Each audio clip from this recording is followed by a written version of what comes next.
Hi everyone, welcome to Notes from My Pet Nomkosi's YouTube channel. I am Yonela Toshe-Mlambo, a PhD candidate and a research intern at the University of Cape Town. I am going to be talking about, I call it Mrs. Nomkosi, my supervisor, and my relationship I have with her.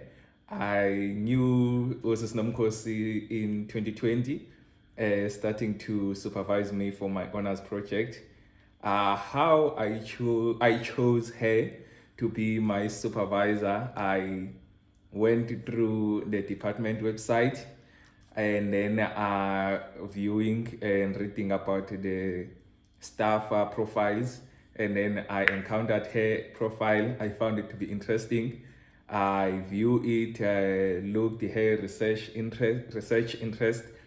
uh, One, of course, my research was mostly interested in the sociology of education. There was a paper of ethnographic work about sociology of education she conducted at DUT. Then I was like, okay, she seems to be a better candidate to supervise me. And then I went further to look at her profile online. I found her interesting work, hostels, spaces of perplexity in South Africa.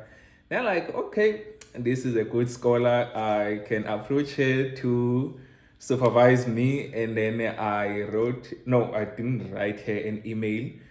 We were having in the seminar room all the honors students and then the academic staff. And then I approached her and asked her to supervise me. And then she said, write me a piece of what is it that you want to research about. And then I sent it to her, and then she read it and then said, I'm happy to supervise you. But she said, I'm making you an exception because I already have two honor students. By law, by university, we are supposed to supervise two students, but I'm going to make an exception for you. You need to not to disappoint me since I'm making you this exception. Then I'm like, okay, I'm going to not disappoint you. We are going to work well. And then indeed, we worked very well since then. Good supervision in honors program. To the extent we converted the paper into a peer-reviewed journal, gave me not only just a supervision, but a mentorship. That's why I continued to work with her for my master's, and then until now we're working together for my PhD. And then she is, as I said, mentoring me in being as an aspiring scholar.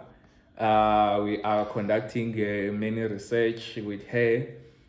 For instance, currently I am going to be a contributor to her upcoming edited book with my colleague Uzugiso Zanazo, and then also on reverse social reproductive labor. There is a paper we are writing with her. And then my master's research program project, not a program, it was about exploring the lived experiences of women who are doing or performing the social reproductive labor at the taxi rank here at Cape Town CBD taxi rank. I found it to be my research for master's was a challenge and interesting. First challenge because at the taxi rank there is a lack of trust. So when I went there as young as I am, first they were like, what do you want here? Why of all things that you can research about, you decided to choose taxi rank? And then they were also skeptical, saying, perhaps you are an undercover cop. You are here to know our stuff and our doing, and then come to arrest us with your colleagues. Then I did not, and then I had to show them my student card and of course the ethics approval letter from the university, and then for them to trust me and then to talk with me. I'm saying I find it to be interesting because the work that the women are doing there at the taxi rank is a very important work, And then I think it is the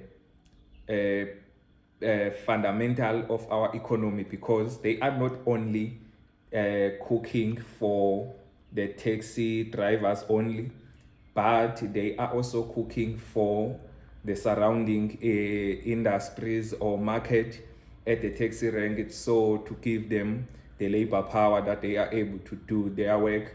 So I found their work, as I say, is an interesting one, because it's like the bedrock of our economy. So without that work, I do not think that the people will be able to perform well at their work, because also their prices are also affordable. You know, our economy where we are living at, prices keep on skyrocketing, so they are also selling at affordable prices. I would encourage, if a person asks me, would you recommend Nomkosi to be a supervisor or to supervise them? I would definitely say yes. Why I say yes? Because of the patience she has when it comes to supervision, and then also when you are dedicated in your work, she also dedicated time to you, not just only supervise you, as I said, like mentor you. And then so those are the reasons that I can say you can choose her to be your supervisor. And then also her passion about academic, developing young academics or young academics. People are interested in being academia, so she's very passionate about that. So that's how I would encourage people. Uh, Also, she's a person who values her time. So if you are going to be supervised by her, you make it a point that you do not miss deadlines, you do not come with many stories. I remember in honors, she said to us in the class, you do not come to class unless when you are dead. So that's how kind of a person she is. So I would recommend her to supervise. To choose her to be your supervisor. Okay, like I said, currently working with Mrs. Nomkosi. She is my supervisor for my PhD research. On my research, I am investigating the experiences of parents raising children at the hostels, and the children experiences growing up at the hostels. How do I come about investigating the parents raising children at the hostel, and children growing up at the hostels? We were doing a course in master's research class, and then I chose to work on the institutions, and then when I was working on the institution, hostel became one of my interests. Do not know because was also teaching us, because he's also a hostels scholar. Then when I was doing the literature review, I found that okay, there is a gap in the hostels research in South Africa in terms of investigating how the hostel has transformed to be a family units, in terms of how parents find it a place to be when they are raising their children and their children growing up there. And also, as I said, we went working on the project. We went to at Walanga Hostel to do our research to investigate the views of hostel dwellers on the July social unrest. Then I found like, okay, there is still a lot to be said about the hostels. So then I decided like, let me pursue a research at the PhD level in the hostels site or discipline. So I'm also currently working as a research intern in the School of Education, where we are evaluating the curriculum in terms of how does the government intervention helps the teachers and the learners in terms of catching up from the COVID-19, since there was a lockdown, and then the impact it had on the schooling. So that's what we are doing in the School of Education. And I'm also an academic tutor in the sociology department. It's an interesting one because you get to it helps me to refine my skills of being a teacher, and then a researcher too. And then on outside campus, what I'm doing, I am a political commentator for Cape Times. I write opinion papers concerning politics and economics or economy and other social issues. And then I'm also a transcriber, and then I'm a translator for isiNguni or Nguni languages, that is isiZulu, isiXhosa, Siswati, and Ndebele. So those are my side hustles that I'm doing off campus when I have time.